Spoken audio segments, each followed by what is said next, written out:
Greetings, everyone, and welcome back to another episode of Plan B Success.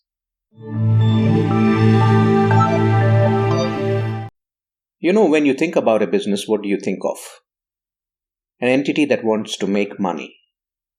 That's what more or less businesses have turned out to be today. As a result, there's massive advertising, massive fight for eyeballs to look at them, their particular brand, and for audience to come their way. You can see it all over the internet. You can see it all over the social networks that are out there.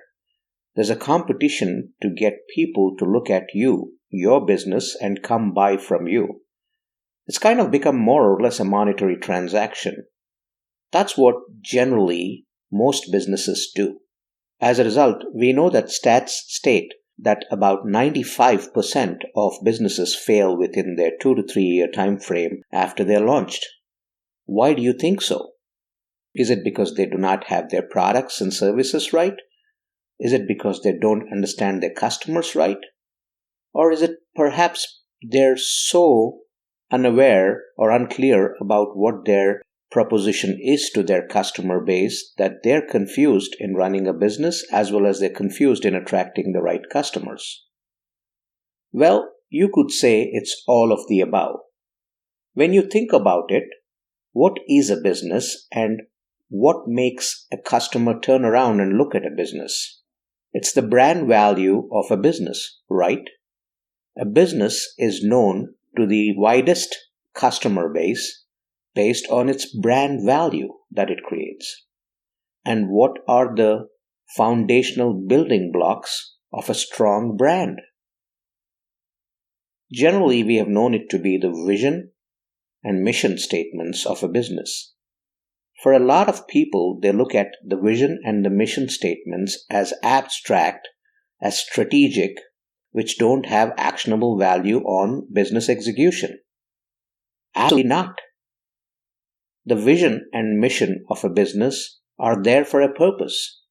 They may seem abstract, they may seem up there, but the choice of the words that you put together in terms of defining the vision of a business and its mission actually can make or break an organization. So there's the vision, there's the mission, and there are the values that are conveyed as a result of all this within the organization, which builds the cultural fabric of that organization. So the culture of an organization, the values that it upholds and reflects on its audience or its customer base are all very key. So the foundation of a strong business is very much dependent on its vision, its mission, and its values. When you think of a brand, what do you remember? One of the famous brands that's out there is the Nike, the swoosh, right? Just do it. The tag that goes along with it. That's something that people remember, and there are so many others that people remember. The Apple logo, the Google brand. And we can name so many that people remember as a result of how famous these companies have become.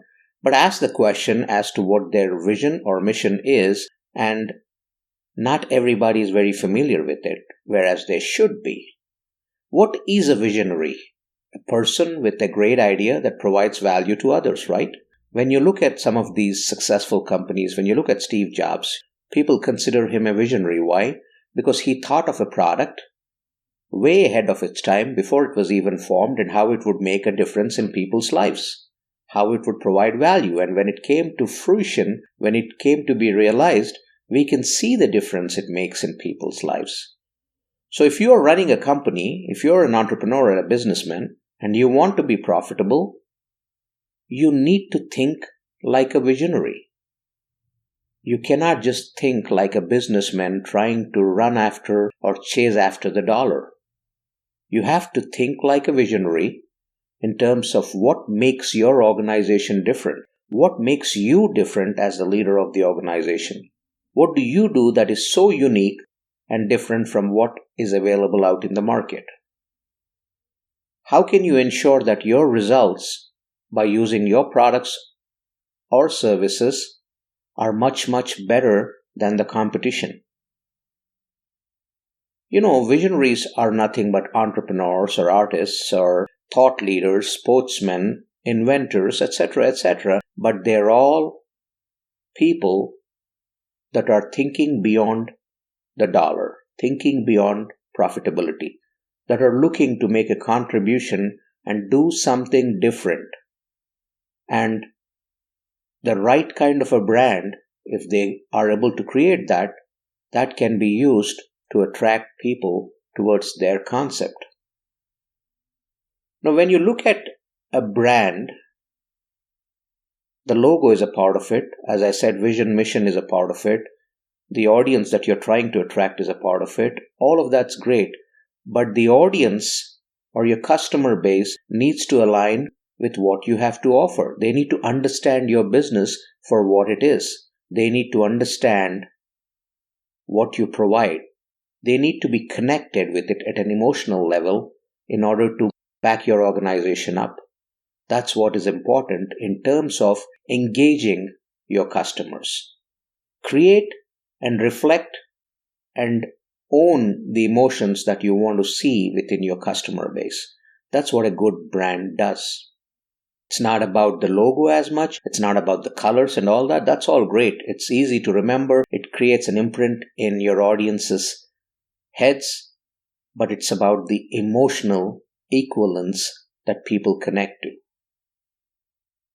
If I name a person, any famous person or somebody within your family, what do you see? You immediately see in your mind's eye a reflection of that person. Perhaps the clothes they wear, the way they walk, or the way they sit, or the way they talk, it all comes back to you.